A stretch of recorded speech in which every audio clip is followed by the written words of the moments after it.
চট্টগ্রামে বন্যার মধ্যেই সামনে এলো নতুন দুটি বিপদ। এতে আতঙ্কে পড়ে গেছেন বন্যা কবলিত বাসিন্দারা। বন্যার পানিতে ভাসতে থাকা ঘরগুলো পরিণত হয়েছে বিষধর সাপের অভয়ারণ্যে। চলাচল করতে গেলে হরহামেশাই চোখে পড়ছে ছোট বড় বিভিন্ন প্রজাতির বিষধর সাপ। এতে করে সেখানে বন্যা কবলিত মানুষ ও উদ্ধার করতে যাওয়া কর্মীরা পড়েছেন চরম বিপাকে। তথ্য বলছে, বন্যা শুরু হওয়ার পর থেকে জেলায় এখন পর্যন্ত সাপের কামড়ে অন্তত ৭৫ জন আহত হয়েছেন।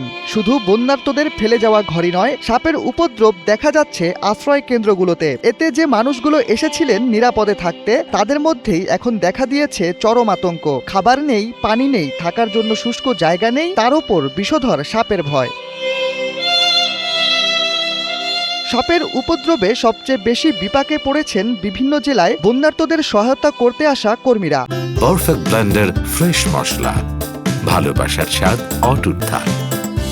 বলা হচ্ছে, বন্যার্তদের প্রয়োজনীয় ওষুধ ও চিকিৎসা সেবা সময় মতো পৌঁছে দেওয়া যাচ্ছে না। বন্যা কবলিত দুর্গত এলাকায় পৌঁছানোটা এখন রীতিমতো ঝুঁকিপূর্ণ হয়ে পড়েছে, এমনটাই জানিয়েছেন চট্টগ্রামের জেলা civil surgeon doctor Jahangir Alam.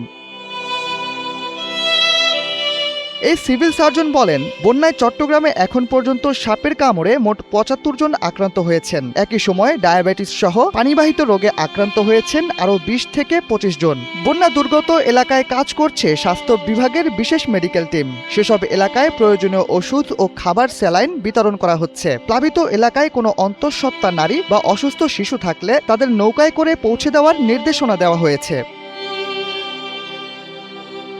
তবে বিশেষজ্ঞরা বলছেন, বন্যা পরিস্থিতিতে সাপের উপদ্রব মানবিক সহায়তা পৌঁছে দেওয়ার কাজে বাধাগ্রস্ত করতে পারে। ডাক্তার জাহাঙ্গীর আলম বলেন, বন্যার কারণে আশ্রয় কেন্দ্রে ও বসতবাড়িতে সাপের উপদ্রব বেড়ে যাওয়ায় সাপের কামড়ের ঘটনাও বৃদ্ধি পেয়েছে। তিনি জানান, সাপের কামড়ে আক্রান্তদের জন্য স্বাস্থ্য কমপ্লেক্সগুলোতে প্রয়োজনীয় চিকিৎসা সরঞ্জাম প্রস্তুত রাখা হয়েছে।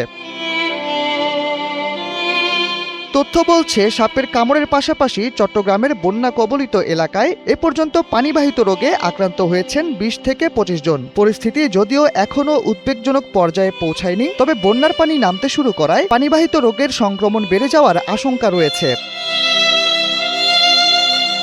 প্রাণী বিশেষজ্ঞরা অবশ্য বলছেন, বন্যার এই সময়টাতে মানুষের মতো সাপেরও নিরাপদ কিছু আশ্রয় প্রয়োজন। মাটিতে থাকা তাদের গর্তগুলো পানিতে তলিয়ে গেছে, তাই তারা এখন শুষ্ক জায়গার খোঁজে মানুষের রেখে যাওয়া ঘর ও আশ্রয় কেন্দ্রের মতো জনবহুল জায়গায় পৌঁছে যাচ্ছে। শাহরিয়ার আহমেদ, NPB।